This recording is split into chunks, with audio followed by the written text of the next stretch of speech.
Hello viewers, welcome to spot level. இன்றைக்கி நம்ம வீடியோவில் ஏரோப்ளைனை பற்றி நிறைய விஷயங்களை பார்க்க போகிறோம். ஸோ ஸ்கிப் நம்ம கடைசி வரைக்கும் வீடியோ பார்த்து முடியுங்க. வாங்க வீடியோக்குள்ளே போகலாம்.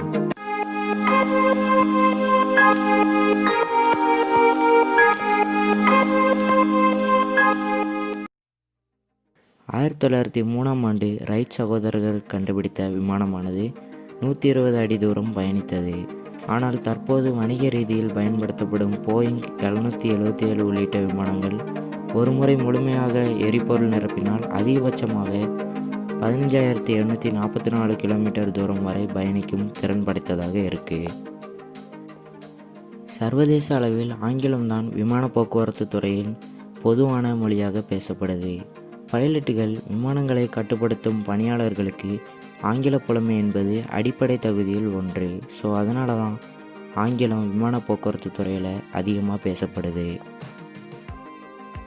விமான கட்டுப்பாட்டு கோபுரத்தின் கண்ணாடி ஜன்னல்கள் மேலிருந்து கீழ் நோக்கி 15 டிகிரி சாய்மானத்தில் அமைக்கப்பட்டு இருப்பதை பார்த்திருப்பீர்கள்.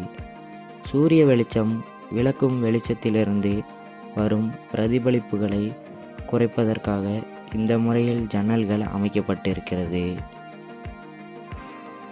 விமானத்தில் பாதரசம் எடுத்து செல்ல அனுமதி இல்லை.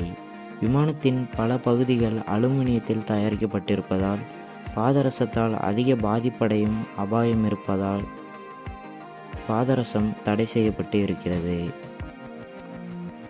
விமான பயணம் என்பது ஆபத்து நிறைந்தது என்பதில் மாற்று கருத்து இல்லை. ஆனால் அமெரிக்காவில் விமானத்தில் இறப்பவர்களின் விகிதத்தையும் காரில் பயணிப்பவர்களின் இறப்பவர்களின் எண்ணிக்கையையும் வைத்து ஒப்பிட்டு செய்தார்கள். அதில் விமானத்தில் பறப்பவர்களில் 11 மில்லியன் பேரில் ஒருவருக்கு விபத்தால் மரணமடையும் வாய்ப்பு இருக்கிறதாம்.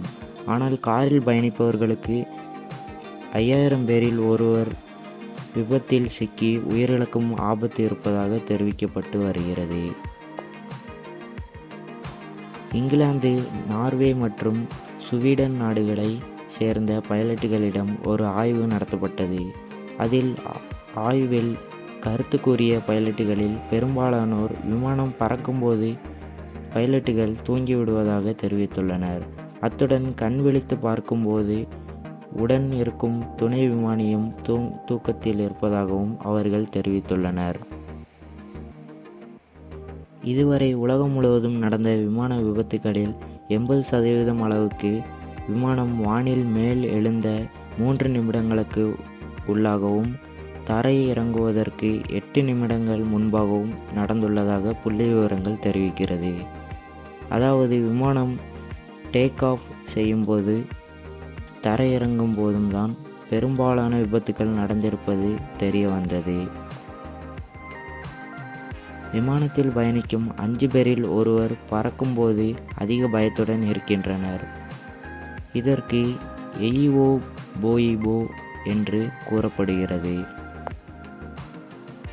விமான பைலட்டுகள் பறக்கும் நேரத்திற்கு மட்டுமே கணக்கிட்டு சம்பளம் வழங்கப்படுகிறது.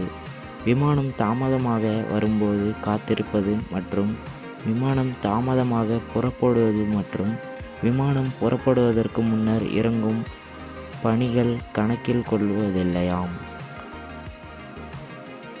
அவசர சமயங்களில் விமானத்தில் வெளியேறும் வழிக்கு 5 வரிசைக்கு அப்பால் அமர்ந்திருப்பவர்களுக்கு விமானத்தை வெளியேறுவதில் சிக்கல் இருக்கிறதாம். அதாவது குறித்த நேரத்தில் அவர்களால் வெளியேறுவது கடினம் என்று தெரிவிக்கப்படுகிறது.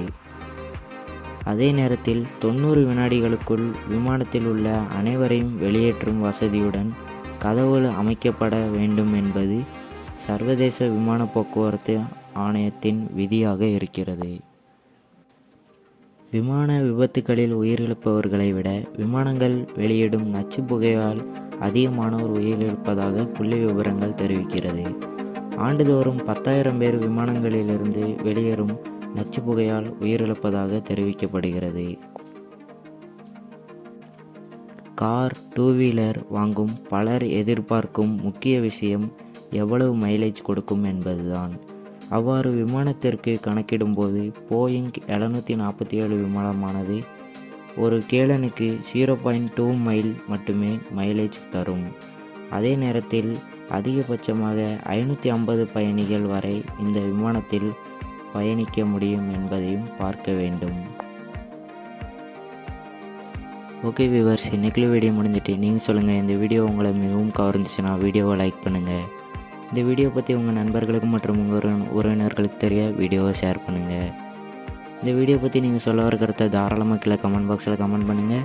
மேலும் இது போன்ற சுவாரஸ்யமான வீடியோக்கள் பார்க்க ஸ்பாட் லெவல் சேனலை சப்ஸ்கிரைப் பண்ணுங்கள். இதே மாதிரி உடனுக்குடன் வீடியோ உங்களுக்கு கிடைக்க பெல் ஐக்கானை கிளிக் பண்ணுங்கள்.